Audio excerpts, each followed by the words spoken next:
Bonjour, donc je suis Delphine Bougès, présidente des pépiniéristes Gironde Sud-Ouest, qui représente Gironde, Landes, Lot-et-Garonne, Dordogne et le 64.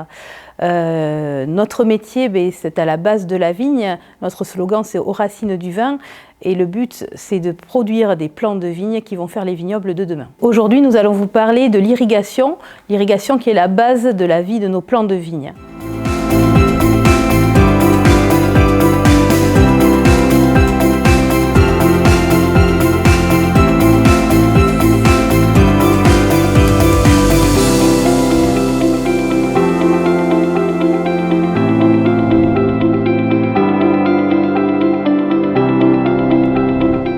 Le syndicat Gironde Sud-Ouest, c'est une trentaine d'adhérents, c'est à peu près 24 millions de plants produits sur une saison. Le poste principal dans notre activité, c'est la main-d'œuvre.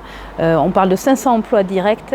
Il faut savoir qu'on manipule, avant que ça devienne un plant de vigne, nos bois environ une vingtaine de fois dans la saison avant que ça soit planté chez un viticulteur. Alors nos plants sont en majorité produits sous marque Vitipeps. Quasiment tous nos adhérents y adhèrent aujourd'hui. Le Vitipeps, c'est du 100% made in France.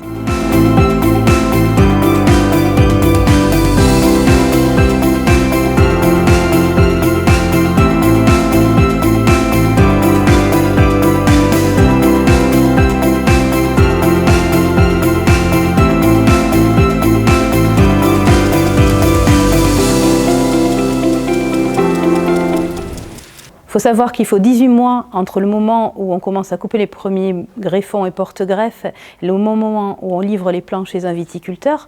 Donc entre-temps, nous mettons ces greffes en pépinière et il faut savoir que de cette mise en pépinière, il y a 50% de plants vendables qui vont arriver chez les viticulteurs. Donc le taux de perte est assez important. Nous essayons de l'optimiser à travers une commission technique nationale. Cela dit, sans eau, nous n'arriverons même pas à ces 50%, puisque l'eau nous permet de faire des plants tout court. Sans eau, nous ne pourrions pas y arriver. L'eau est présente tout au long de la plantation de la pépinière en terre. Il faut déjà que la terre soit humide, soit mouillée pour qu'on plante nos greffes en terre. Il faut ensuite qu'on ait une aspersion pour sceller les plants dans la terre, ces plants qu'on a plantés à la main. Et ensuite, notre point de greffe qui est frais, qui est tout jeune, les racines ne sont pas encore induites. Il faut amener de l'eau de façon importante au début, de manière à ce que le plant prenne et que les racines se développent, que ce point de greffe puisse faciliter donc, le flux de sève entre le greffon et le porte-greffe, et qu'enfin, ça devienne un plant. Tout au long de la saison, l'irrigation va nous permettre d'être régulée déjà en fonction de la météo. Nous allons la réfléchir et ensuite nous allons, grâce à l'eau et à l'irrigation, optimiser le développement racinaire, le développement des pousses. Petit à petit, nous allons limiter les arrosages jusqu'à ne plus irriguer du tout pour que les plants s'aoutent correctement.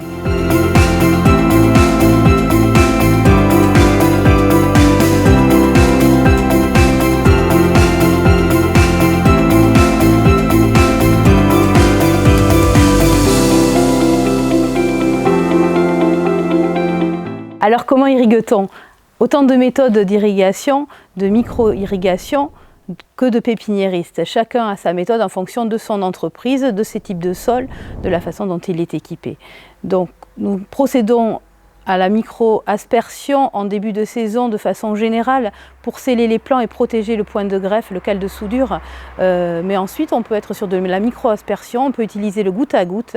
Voilà, chacun ses méthodes, paillage, sans paillage, en monobut, en double but. Voilà. Ceci correspond aussi au type de sol qu'on va avoir puisque nous sommes obligés de tourner sur nos terrains tous les 4 ans pour remettre une pépinière. Dans tous les cas, on optimise le matériel pour utiliser et consommer le moins d'eau possible. Nous n'utilisons pas de grosses surfaces de production puisque nous avons des densités fortes en comptant de 200 à 300 000 plants hectares et de ce fait, la consommation d'eau est minime.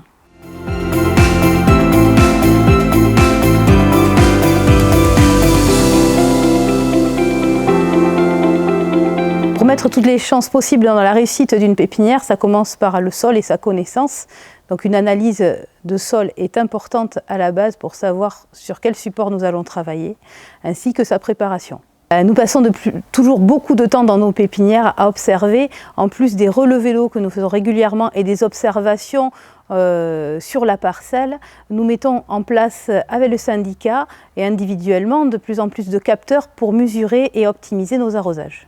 Donc dans les approches qu'on a aujourd'hui, dans les capteurs que nous mettons en place, le but c'est d'optimiser l'eau de façon technique pour améliorer nos qualités de culture et améliorer la qualité et les réussites dans nos plants, mais c'est aussi penser à demain à une eau de plus en plus rare et qu'il faudra optimiser. C'est pour la raison pour laquelle nous allons continuer ces essais sur plusieurs années afin d'avoir les résultats les plus optimums encore.